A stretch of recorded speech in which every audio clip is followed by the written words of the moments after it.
office.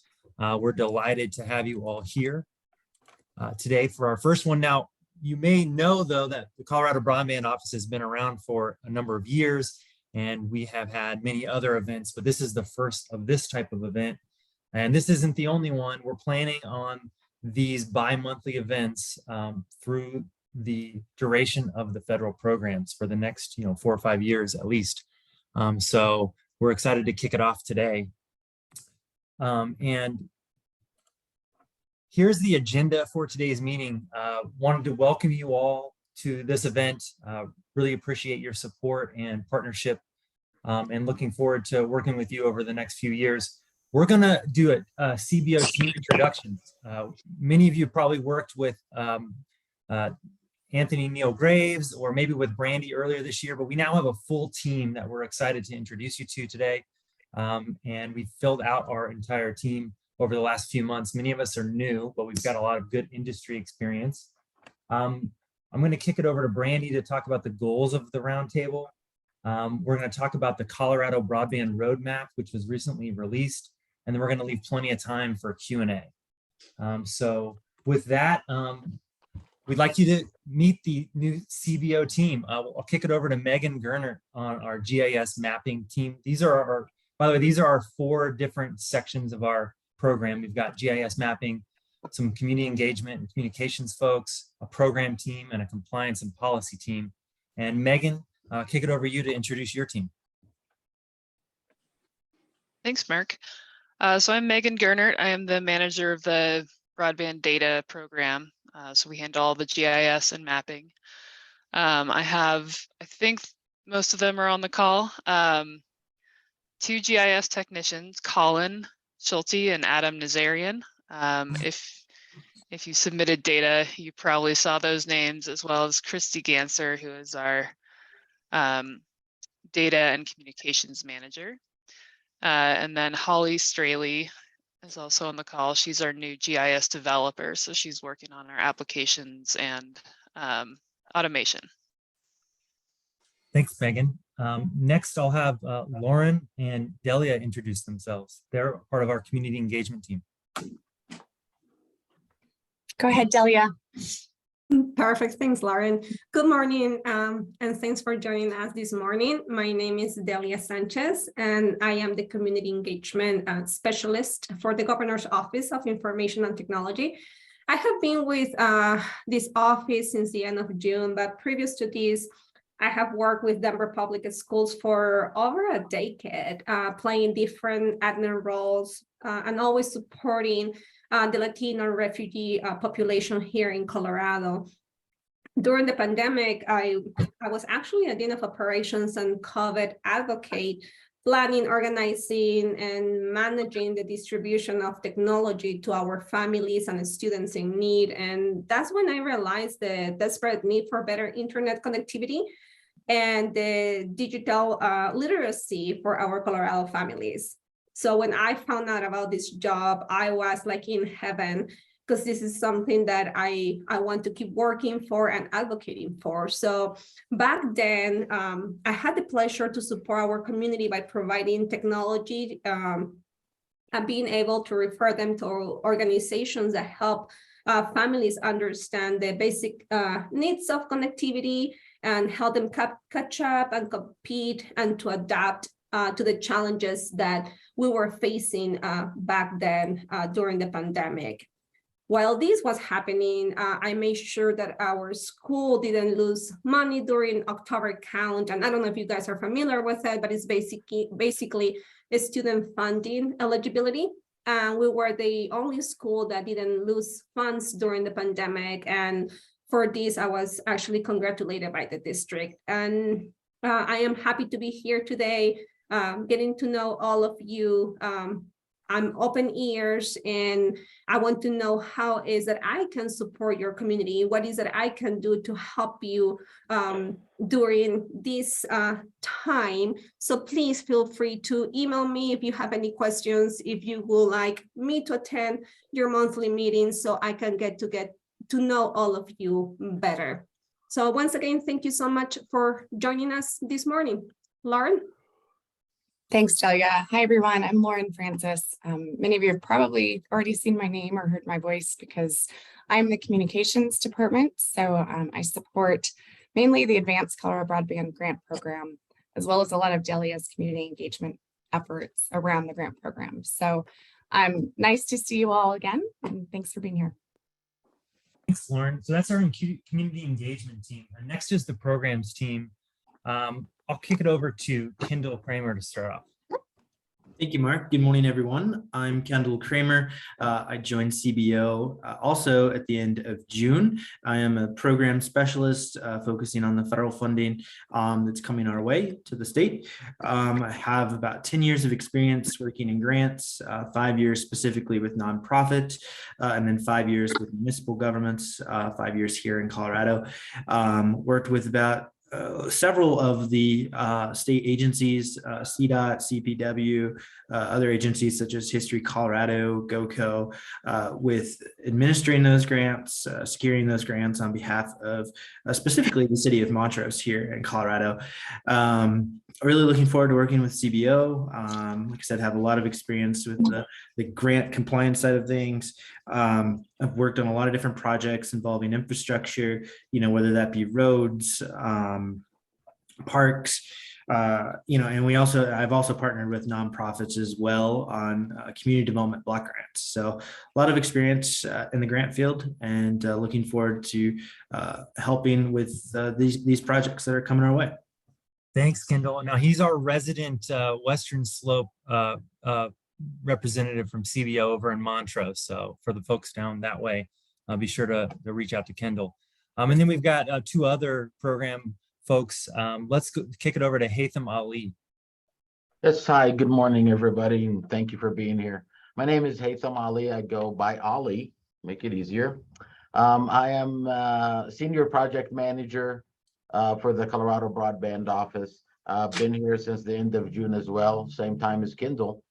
I come from the private industry. I've actually been in the industry longer than I care to admit. I've been started out with MCI. For those of you who know what MCI is, I also worked for companies that do not exist right now. I worked for MCI, which is now Verizon, worked for long haul companies. Broadwind Communication was one of them. I've also worked for the level 3s and the Zaos of the industry. So I'm very familiar with the outside plant, inside plant, co-location facilities, carrier neutral locations. So I've been around the telecom industry for quite a bit. Look forward to meeting you and working with you.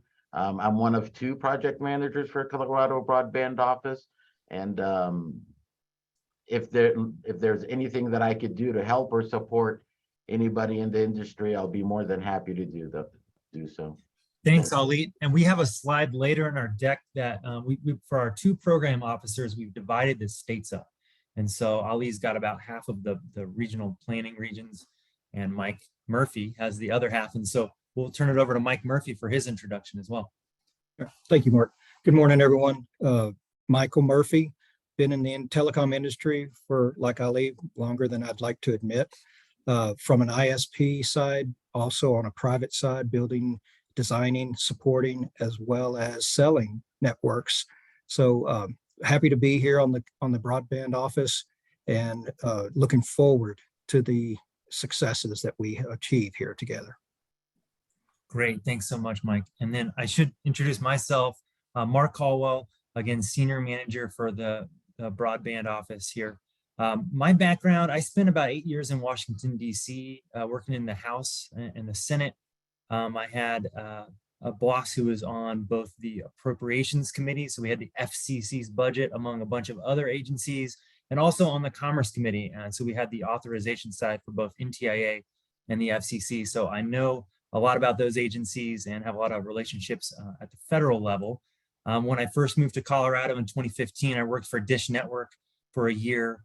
Also got my master's in telecom engineering from CU and the ITP program, if you're familiar with that.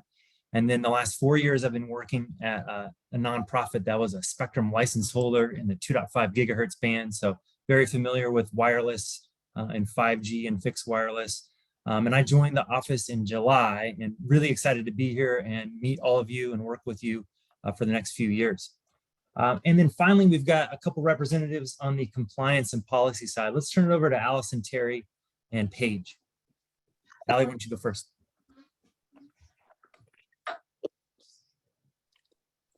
Good morning. I'm Allie Terry, and probably the least popular person on the team. I'm the recovery officer and responsible for most of the federal compliance. I have been working in federal grants compliance for about 20 years now, both in the federal realm, but also in the construction realm. So I look forward to working with you. And if you have any questions, I hope you'll reach out. Thanks. And now, Paige, would you like to do an introduction? Sure. Thanks, Mark. Paige Osmond, Senior Broadband Policy Advisor. I started in March. I'm sure you're going to be hearing a lot more from me during the legislative session. So once that starts, so I look forward to working and hearing from you all. Thanks. And thank you all for joining us. Again, we're a brand new team, many of us. And so we wanted to do a little lengthier introduction so you know where we came from and our experience. But we look forward to working with you. And now the woman who needs no introduction, our executive director, Brandy Ryder. Great. Thanks, Mark. Thank you guys, team, for all your introductions. So, yeah, I'm the executive director of the Colorado Broadband Office. I think a lot of you already know me. If you don't, I look forward to getting to know you. So I, in building the team here, it was really important to me to have a really well-rounded team of policy, industry, and compliance to make sure that we have a really well-rounded grant program with different perspectives. I didn't want it to be all government. I didn't want it to be all industry. I wanted a really good balance. And so that's the team that we built. And I think they're going to serve you very well. And I just want to talk a little bit about kind of the setup of the roundtables. So just so you guys are aware, there's two. There's one dedicated to industry and there's one dedicated to community. Over the last several months in my outreach and just going across the state and having many conversations with all kinds of folks, it became pretty clear that industry has different needs and so do communities. And when you put them in one room, whatever the emerging issue is becomes a subject. And so what I wanted to do is carve out time for industry to talk to the CBO, let us know of any issues that you're experiencing or any things that we need to be aware of as we move forward. But so that's kind of the purpose of this. This also replaces our broadband advisory board. That board sunset in July. So we didn't want the communication to just kind of fall off. We wanted to make sure that there was still a space for people to communicate with us. And so this is the evolution of that. The meeting format, just so you guys are aware, these will always be recorded and on our website. So if somebody on your team misses one of the live interaction, if you will, they can always go back and look at it. We'll post those, within a week of the meeting. So as soon as we can. The meeting format, we'll start out with just quick updates from CBO. So probably take 15 to 20 minutes. Don't want to spend too much time talking because we want to get feedback from you all. And then, as far as housekeeping goes, just like most Zoom and Teams and Google meetings these days, if you have something to say, just please raise your hand or put it in the chat so that we can kind of control the airspace a little bit, if you will. But we'll get to all your questions. And if we don't know something, we'll certainly check in and follow up after the fact, because there's a lot of information out there and some of the questions might take a little bit of research. So just letting you know. And then, in terms of, the topics that we're going to have, so, we'll spend 15 to 20 minutes just giving a brief update, and then we'll spend the rest of the meeting talking about emerging issues or emerging topics that, either the CBO thinks might be worth having a conversation about, or maybe industry. So we'll start out with, one or two subjects. And by no means is that the end of the conversation. If there's something that we haven't accounted for, please let us know. And then, in between meetings, we'll solicit, if you have something you want to talk about the next roundtable, please let us know. We can put it on the agenda, but really look into two or three topics to cover each meeting, and then just open floor conversations and any questions you guys have. Again, the goal is to gain insights from industry. Industry is a very important piece to the broadband funding because you guys are going to build the infrastructure that the federal government's going to fund. And the CBO needs your feedback to be successful. I think it's definitely a two-way street. And that's how we're going to treat. I see this as a hand-in-hand operation, if you will. And then we want, industry to be ambassadors of our program. I think, when the public sector and private sector come together on most things anyway, it ends up netting in a positive result. And part of that's just being a good ambassador to our program. And again, that starts with communication. We want to support you, and we want you guys to support us as we go through this broadband funding journey. It's going to be incredible when several years from now we sit back and look at what we've done.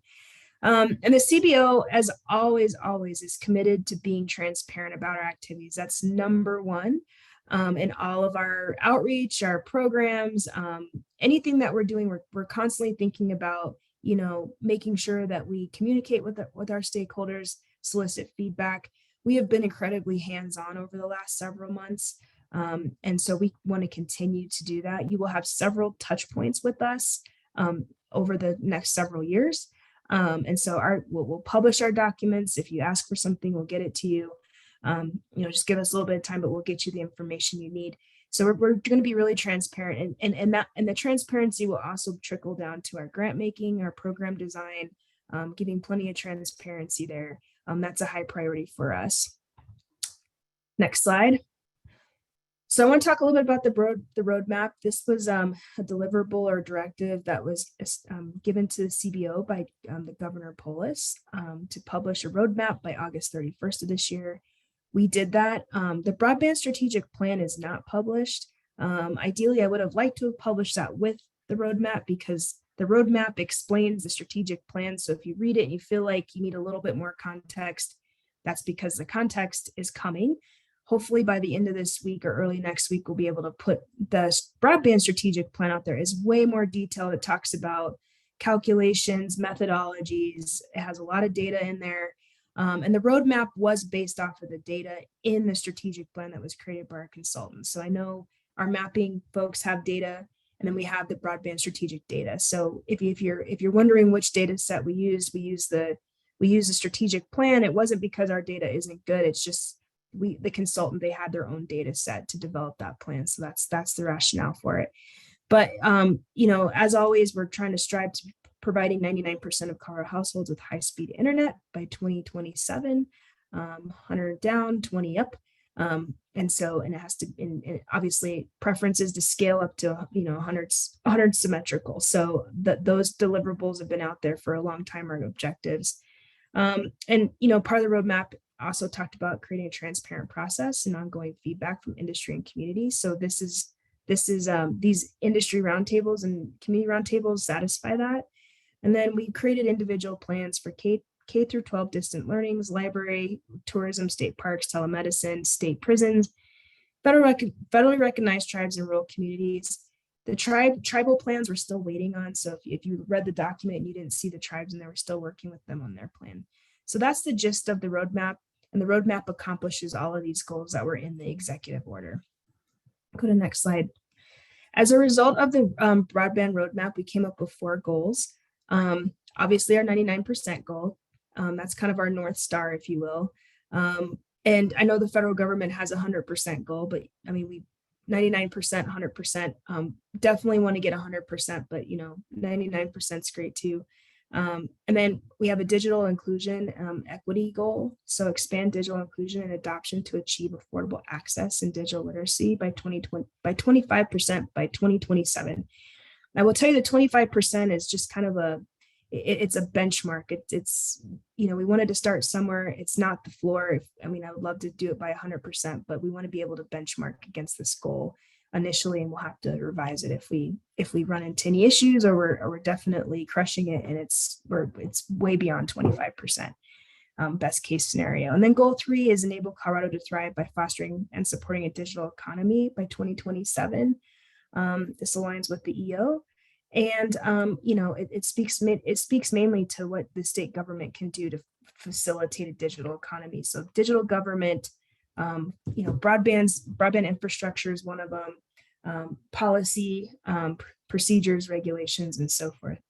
And then goal 4 is strengthen resilience across Colorado communities through broadband by 2027. This really speaks to sustainability, resilience, and resilient networks, and supporting communities over the long haul.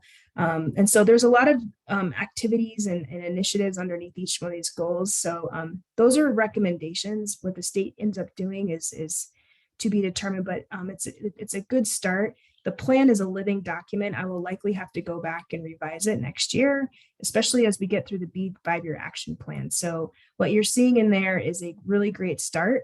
And it's aligned with some of the initiatives that the state has going on. And then the plan itself, the roadmap, I looked into a couple other state plans developing it. I think this is my 5th broadband strategic plan. I've done communities, I've done regional broadband plans, I've done broadband authorities, municipal broadband strategies. This is the state strategy, and I will tell you that these are pretty similar plans. A lot of good information in there, and hopefully I can publish that. The broadband strategic plan to give you a little bit more context as to the deliverables and the roadmap. So it's coming, and we'll do a press on it, and it'll be available. And we'll notify our stakeholders. Next slide. Okay, so quick updates. I already gave an update on the strategic plan. It's coming out. It'll support the broadband roadmap. Our capital projects funds, we submitted a draft plan to Treasury last week. Just so you guys know, we split the funding. We allocated the funding into 2 different tiers, and I can make that available when it's final. I want to make sure Treasury is okay with it before we put it out there. But basically, we're allocating two different portions to different areas of the state, depending on how many unserved there are as a percentage of population. To be honest, I could take all of the 162 million and dump it into probably 5 counties. But I also think that to be inclusive, I wanted to give all the counties and communities and our stakeholders a chance to apply for funds. So we allocated the funds proportionately, and we'll receive feedback from Treasury soon. The Broadband Equity Access and Deployment BEAD, we're working on that. We're almost there with getting our $5 million planning money. Hopefully by the end of October or early November, I will have a contract for a vendor to help me develop that 5-year action plan. I want to be ahead of the game. And so want to start that process really soon, because that's due next year. And then mapping, Megan's team does a great job. I know you guys submitted data to us, so I appreciate your partnership in that. It's really, really important to us as the broadband office that, we're working together on the data collection, because you can't make good decisions if you don't have the data. So I appreciate your partnership in that.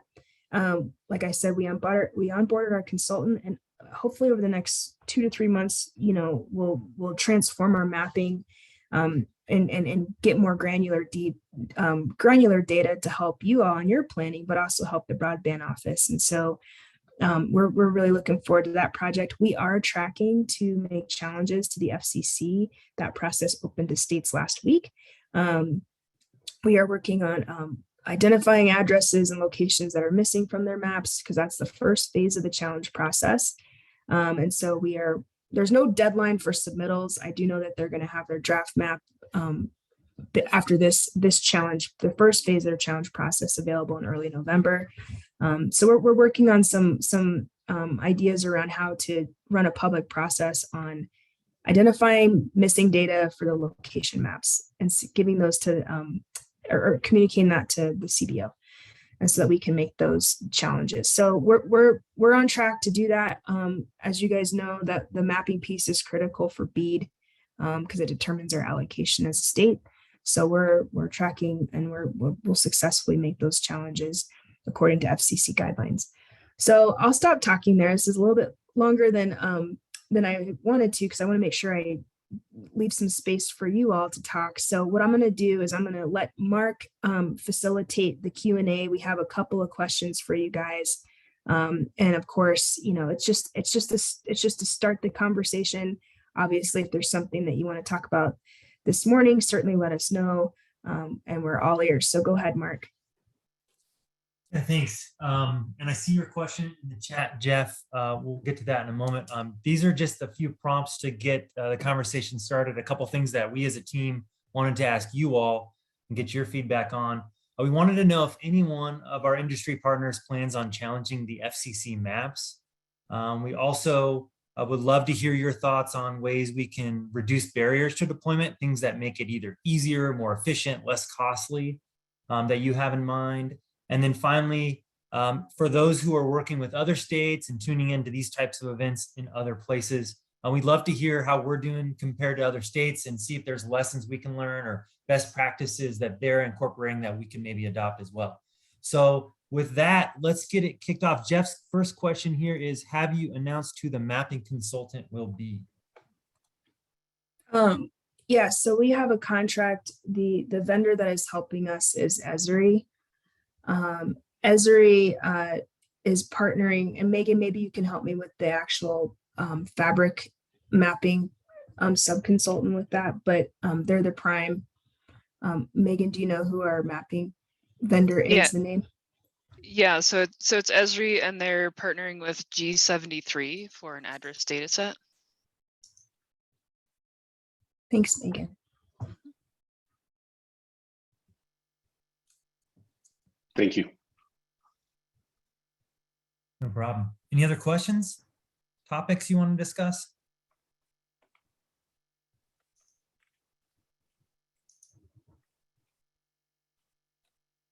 While we're waiting for people to speak up, I want to elaborate a little bit on the challenge process. So one thing we're really interested in hearing from providers is if you're planning to challenge the fabric specifically, we would love to hear from you, find out, which regions you're looking at challenging, because, we have the whole state to look at, and we're trying to figure out how to narrow down where to focus. So if we know that certain areas are already being challenged, we can work with you to help support your challenge and provide additional resources for that, data sets. Or, we can shift our focus elsewhere to make sure that the whole state is, reviewed to make sure that our fabric is sufficient for this mapping process. So just a little more background on that. So if you do have challenge plans, we would love to hear from you. You can reach out to me directly or through our OIT Broadband email address. Yeah, that's we a can good put in the chat. Yeah, that's a good reminder. So, the CBO website has a background and an email for each of our staff members, but there's also the OIT_broadband data at state.co.us. And then there's another one, OIT_broadband at state.co.us. So feel free to reach out through any of those avenues. Pete, you have a question. Yeah, thanks, Mark. And first of all, Brandy and the team, thanks a lot for doing this. Really important to us. As you can imagine, I'm getting a lot of questions from my members about all kinds of things going on. And so I think having a venue to be able to at least talk through some of those would be great. In terms of the questions that you've posed to us, first of all, I've encouraged my members to make sure they are looking at those FCC maps to make sure that they're accurately represented on what they serve, obviously to present or prevent overbuilding. Our national associations are really the ones that are working with the FCC on the fabric and things like that. But I've encouraged my members to make sure they're looking at those maps. Barriers, we could spend many sessions on barriers, but I think most of them. It's right away in terms of permitting, that's timing as well as cost. It's also, pole attachments, railroads, rights of way, things like that. Excuse me, I'm happy to provide you a more detailed list, but there's lots of that going on. I've not heard anything from other states, but I don't deal a lot so I don't know, but if I'll, excuse me, ask my members. One of the questions I had was, we talked a little bit about the map that's out there that's color coded. And it looks like we're focusing, as Brandy said, on tier 1, tier 2, which is the green counties. And you've actually listed the number of households on that map. So are you guys going to actually put out a map or a list of those addresses? I mean, how will we know where to bid for those locations? Are you talking about the green, pink, salmon colored map, the percentage of unserved? Yeah, right. So you've talked about, and you said you split on CPF, right? Is tier 1 and tier 2, and you gave a number in each one of those tiers. So do you have the specific locations of where each one of those households are, and will you be disclosing that so providers know where to make the bids? Yeah, so I can answer that question. That's a really good question. So for CPF, we're projecting that the funds could cover approximately 18,000 locations.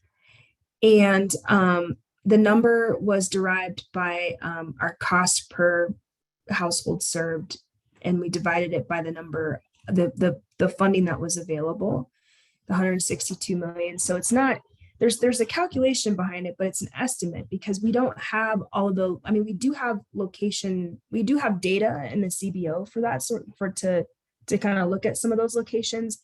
But until we have the actual final maps that the state's going to come up with using our vendor, we're going to have to wait to see where those locations are for like underserved, based on like speed tests, the location data that Esri is going to provide us with their partner. So I would like to marry the 18,000 to our map. So to answer your question, we'll be able to do some of that, but I don't have the ability to do it now at a granular level, but in a couple months I will. So that's where we are. And whenever we release our broadband strategic plan, you'll see a little bit more in depth where a lot of those locations are. It's not necessarily granular data, but we'll have that here pretty soon. So a lot of what we're going to be looking for in those areas of unserved, the higher percentages, is proposals from you all to, in terms of what you're going to propose to serve. But we'll have really good data for you pretty soon. Thank you. Thanks, Pete. Let's go to the chat to Ryan's message. He says, for the FCC mapping process, the data sheet requirements is very high for wireless, but very low for wireline. We are concerned that technology like DSL will be allowed to, quote, meet the standard, unquote, simple, because they are only required to upload a polygon to the FCC. How do you plan to validate if providers actually provide 100/20? And then the follow-up comment, does the CBO plan to be technology neutral and ask that provider prove they can provide the grant performance requirements, or do you plan on only funding fiber projects?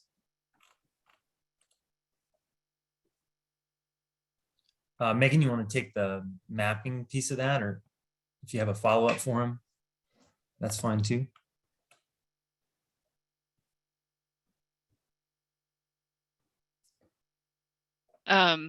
So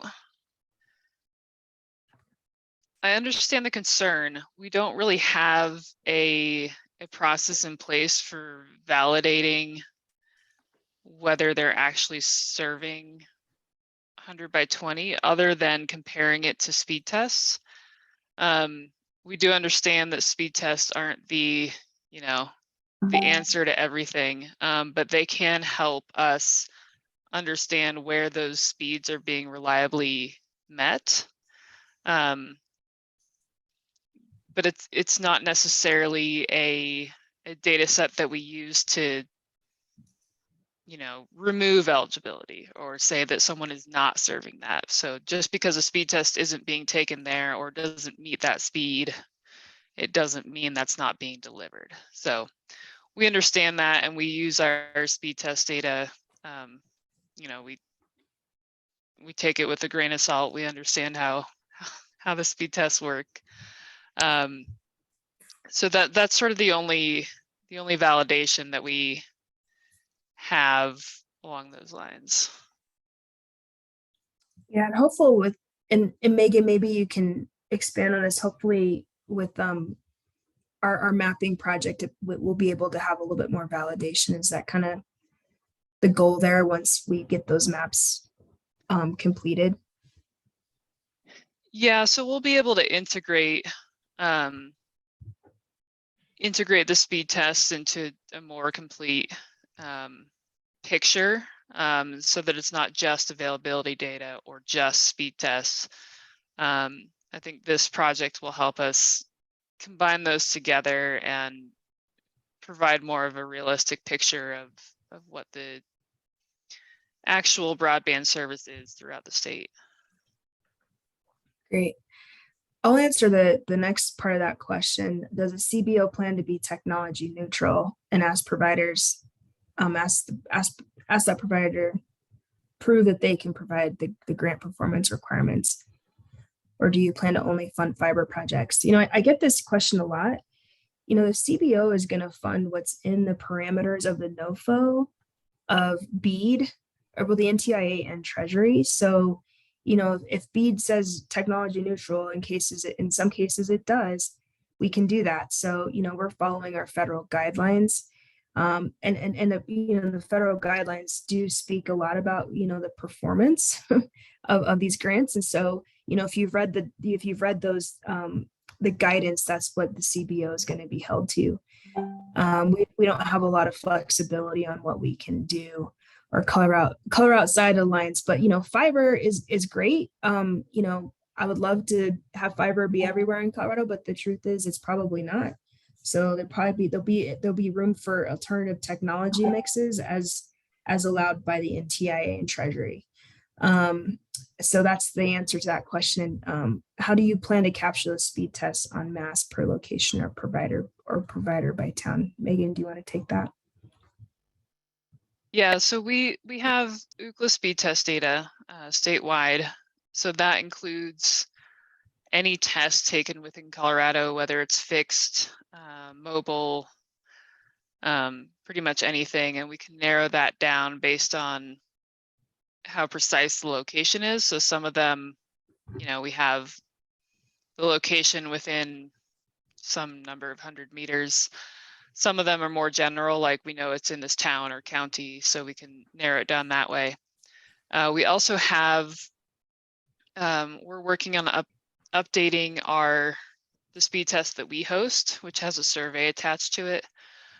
So with that speed test, we can get more information like who's your provider, what plan are you purchasing? And that way we can compare, you know, if your speed test is only, you know, 25 by 3 and you're only purchasing 25 by 3, we understand why that's below 120. Whereas with the general data set, all we have is those upload download numbers, and there's a lot to be assumed from that data set. One more comment I want to make on the wireless versus fiber and other technologies for Ryan. You know, we're in the process of developing our guidelines for the CPF program. That was the first law that Congress passed. And we're reviewing a lot of other states. 13 states have received their approval from the Treasury Department. And you can go and read guidelines from them. But that's what our team is doing. We're looking through how they're validating to get some good ideas. And you'll notice in some of the other states, Kansas in particular, there's just a lot more questions and information they need on wireless to prove, you know, what spectrum you're using, what radio, what, you know, beam tilt you've got, your azimuth. There's a lot of stuff that goes into wireless to validate that you can achieve those speeds. And so those are the types of things that we're looking at to see if they might make sense for our program. And then back to speed tests, how can a provider get access to your speed test data sets to be able to plan better on our side outside the grants window being open?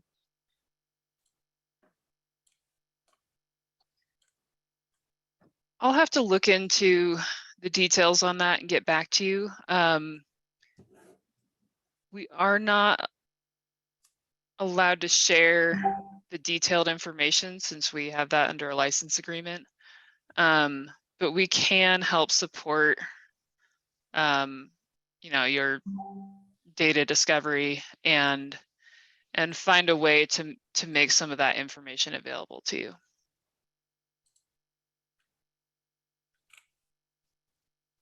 Thanks, Ryan, for the questions.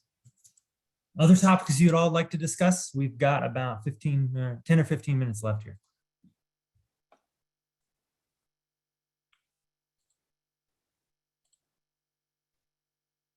Hey, Mark. Yeah, go ahead, Jeff. With the Colorado cable application, my earlier question, I wanted to echo Pete's appreciation to this for setting up these meetings and creating this forum. I do appreciate it as well. And Randy, thank you for your response. We submitted some questions of this meeting, and Randy committed to those. Won't take up the whole meeting going through all. As to your questions, especially the second two, they're questions, and I'll work with my members to try to get something back to you in the near future on that. I guess the question I did was for some additional details around the process for the capital project fund. Brandy, you submitted the plan already. Yeah, it was a draft plan. Will more formal plan? What's or when approval would come from Treasury and when it might be released?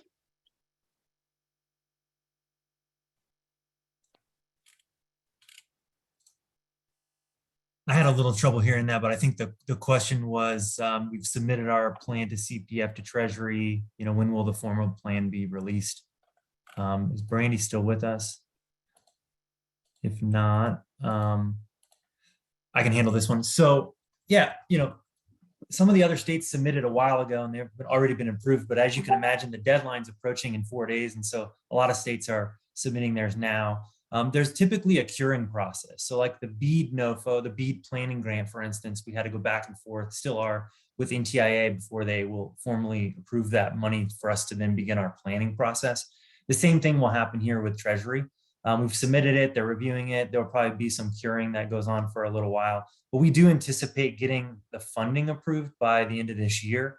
And our game plan would be to roll out the guidelines as soon as we can, likely November, December type timeline, and in Q1 start our grants process. So you'll know the guidelines. You can, again, a lot of other states have already done this process. You could look at how it worked out for them, but that's sort of the model. And we want to leave plenty of time. We know that every provider is not the same size and has the same kind of resources. So we want to leave plenty of time for people to plan in case an engineer or a mapping expert or a project manager is needed. And so that's the game plan, get our guidelines out, hopefully by the end of the year, Q1, roll out our grant program and leave plenty of time for applications. Does that help, Jeff? Yeah, thank you. And I apologize for that. And no worries. It seems to always break down on the Zoom call, but be fine every other time. Daniel has a question here. I guess Ryan's got another follow-up though on technology neutral and the BEAD NOFO, which we can get back Hey, to. Mark. Yeah, go ahead. Sarah Smith from the NTIA is on the call, and she's a great resource for these BEAD neutral technology questions. So okay. if there's, if folks have specific questions for the NTIA, they're on the call. Yeah, so Sarah's on the call and she's, a representative for Colorado and I think Wyoming. Sarah, would you be willing to discuss this BEAD NOFO technology neutral issue? Yeah, sure. Thanks, Mark. Thanks for inviting me to participate. And for those of you who don't know me, I used to have Mark's job, and I'm so happy he's here because he's doing an incredible job. And I'm over at the NTIA supporting all stakeholders in both Colorado and Wyoming in gaining access to this funding through the state. So in terms of technology neutral in the BEAD NOFO, so the only place that it sort of mentions this neutral aspect is when it's talking about what is served, unserved, and underserved. So unserved is considered no access to 25 megabits down, 3 megabits up at any type of infrastructure. And underserved is no access to 100 megabits down, 20 megabits up at any type of infrastructure, excluding satellite. Satellite is not included. That's the only place that it talks about technology neutral. Both the capital projects funds and BEAD are focused on fiber. Fiber is the future according to Congress, and that's where the investment is being made. However, there are some exceptions within the NOFO that allow the state to make a determination that if they cannot reach 100% of households with their funding that are considered unserved, they can look at other types of infrastructure, maybe a hybrid solution, anything, I believe, but satellite again. So it really behooves you, if you are a provider and you know that you want to serve an area, that there are reasons, I would say, beyond cost of fiber that are going to make it impossible to reach the households in the area in which you're trying to serve that are considered unserved. Start having those conversations with Brandy and the CBO now, because ultimately it will be up to the CBO to decide what technologies they're comfortable with supplementing the fiber with to meet the goal of 100% coverage. And then the Assistant Secretary, Alan Davidson with the NTIA, they'll pose their ideas of where technology that's not fiber may be used. And the NTIA and the state of Colorado will make decisions about that together. I hope that answered your question. I'm happy to put my email in the chat. You can feel free to reach out with me with any type of questions at any time. Thanks for the opportunity, guys.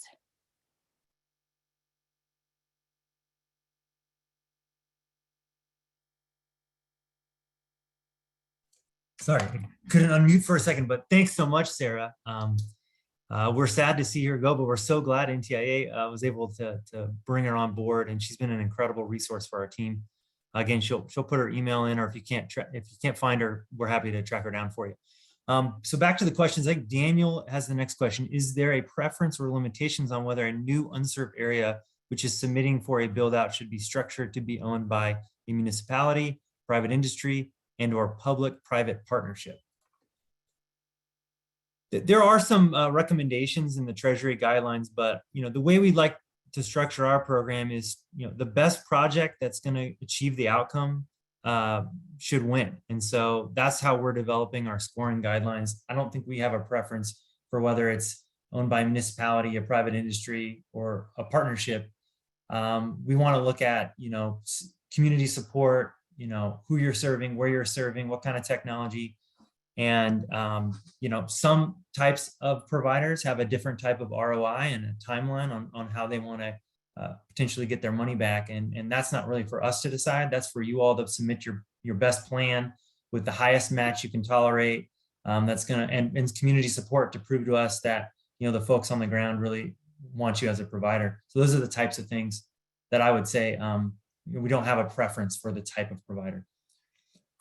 Vince Kropp has a question. In regards to barriers to deployment, one of the greatest barriers is the cost to deploy in high cost areas of the state. Coordination with CBO on new deployments will be critical for all entities. The potential for overbuilding wastes valuable dollars and potentially leaves unserved locations unserved. There are a couple of projects that appear to be underway: CDOT Middle Mile and State University broadband procurement. Does OIT and CBO plan to encourage coordination between all entities and discourage overbuilding? If Brandy's with us, I would invite her to speak up. If not, I'm happy to make an attempt on that question. Brandy, are you still here? I'm here. All right. Hey guys. I mean, I can start and then you can fill in the gaps if you want, Brandy. I mean, we agree with you. We've got a limited amount of resources. When you see the strategic plan, there is an estimate for the cost of what it would serve, what it would cost to serve every household with brand new fiber in our state. And let's suffice it to say that the money we're getting from both CPF and from BEAD and from many of these other programs is not going to cover the full cost. And I think that's probably true in most states.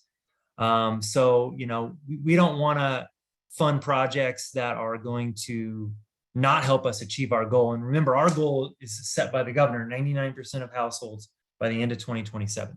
So we agree with you on, you know, making sure that we spend the dollars that we've got wisely, because there just aren't enough of them to go around. But we also can't control folks who are you know, spending their resources and making their own strategic investments. We are a coordinating entity and we work closely with CDOT. I haven't talked personally with any of the universities on their procurement issues, but that's a good suggestion for us to see what they're up to, see if we can provide any guidance or understand what they're up to. But, you know, our grant program is separate from some of those investments. You know, for instance, CDOT is the state entity that's submitting for the Enabling Middle Mile program at NTIA. And, you know, they're making the determination of what projects they support and what they're going to apply for. We've talked to them about those projects, so we understand it, but we're not the ones that are the decision makers there. And the same goes with universities, unless they're spending the money that we're providing in our grant plans. Hey, Mark, yeah. I'm here. My internet is really bad today. So, but I do want to say, and that's all spot on. We are working with Colorado State University, their extension office, to try to coordinate what they're doing. So we are working with one. We have many others that we have to work with. So, but Mark's absolutely right. We're a coordinating entity and we plan to do more in that space. And you know, to piggyback on my first comment about there might not be enough funding to go around, the NTIA put out a fantastic release today about many other broadband programs. It's probably worth you all taking a look. I think there's over 80 different programs, you know, many at the USDA and other places. Those are all good opportunities, and CBO is happy to listen and learn about your projects and offer our support if we're able to for any of those outside of, you know, the grant programs we intend on operating. We can paste that in the chat too if we can track it down here.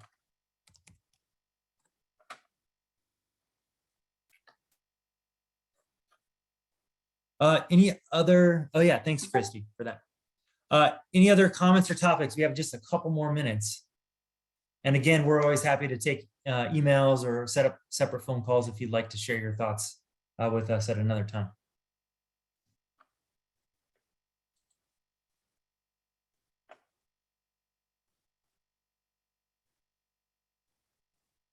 Hey, Mark, this is Craig. Hey, Craig. I have a question about non-discriminatory access to fiber distribution or access that's built with federal funding or BEAD funding. And there's language around you know, lowering the barriers for others to site, and you know, some of it references, you know, how you have POPs involved every so many feet or distances, and it's pretty open-ended. So, you know, has our view developed or matured on what that actually means and what that could look like? Is that in the BEAD NOFO you said? Yeah, there's language in middle mile as well as BEAD, but it's about allowing access for others onto that funded distribution fiber, and that's you know, been a hurdle in the past, and it's something that seems to address, but I'm not sure what that looks like, and then there's state's interpretation of what that might be for access for others to funded distribution or access fiber. Well, our good friend Sarah Smith from NTIA is happy to take a stab at that. Sarah, you want to take that one? Yeah, sure. Hey, Craig, thanks for your question. I can't speak to what the CBO is going to decide, but I can say for both the middle mile and the BEAD NOFO, you know, the middle mile does not require open access, but they strongly suggest it. And because it's a competitive program, getting as many points as you as you can towards your approval of your application is better. And then the BEAD NOFO also talks about encouraging open access, but it doesn't require it. So as I'm sure you've heard me say before, you know, the BEAD NOFO has about 75% of the regulations and rules that are probably considered the bare minimum with the NTIA. And then the state has the option to create other rules and regulations and interpretations on top of the 75%, so an additional 25%. So it's really up to the Colorado Broadband Office if they decide that they want to make open access a requirement to the fiber or infrastructure that is built with BEAD, but that is their call. And just to let you know, we haven't started down that path yet, Craig. So, you know, we're still at the very beginning stages of designing these programs. So, you know, we'll be looking at some of these things as we go forward. And of course, you know, we can certainly get feedback from folks on the call as we move forward on what our position is on open access. I will tell you the state, just in general, has supported open access when they're making public investments. So when you look at especially the Department of Local Affairs, their middle mile program is all open access, and it's been pretty successful in some of the rural communities, opening up, you know, access to those communities, but also opening up for providers. So there's already a case that there's already a position the state has already taken on something like that. We haven't officially announced yet. So, and those are state dollars; those are not federal dollars. So the state dollars you have a lot more flexibility on. So. Open access is just for my team, open access internet, open access infrastructures, for example, you know, you invest in a fiber backhaul and, you know, multiple ISPs can access it. It's not just one. And they usually lease the fiber and charge appropriately or accordingly. So Sarah, did you have your hand up? Is that a new hand, Sarah, or old hand? New Sorry, hand? old hand. Let me take it down. Well, we've only got 1 minute left, and we have just a couple housekeeping slides. I should go back one slide. This email address here, you can always reach our office at oit_broadband@state.co.us. We'll make sure the question gets to the right person. You can also find all of our staff on our website. And then I mentioned that we've got on the programs team. I wanted to tell you that Kendall is our program specialist for federal funding for the state. And then Ali's got regions 1, 2, 3, 5, 6, 7, and 14. So if you've got a project specific to that region, you know, feel free to reach out to Ali. And Michael has regions 4, 8, 9, 10, 11, 12, and 13. With that, wanted to tell you about our next industry roundtable. So again, these are going to be held every other month, the third Tuesday at 9:30 a.m. Mountain Time. You can register for our next one at this link once we've got it up there. And if you aren't signed up for our newsletter, we tell you to sign up there and also for any of our social media, our LinkedIn or Twitter account. Please send us some topics. We got some great topics in our email inbox before this event, and we welcome that. Please send us them in the future, and we'll try to develop some programming around those questions. And again, email address oit_broadband@state.co.us. Any final comments from anyone? If not, the recording will be available on our website. We'll go ahead and close this one out. But thanks so much for joining us today. We really appreciate it, and look forward to working with you all.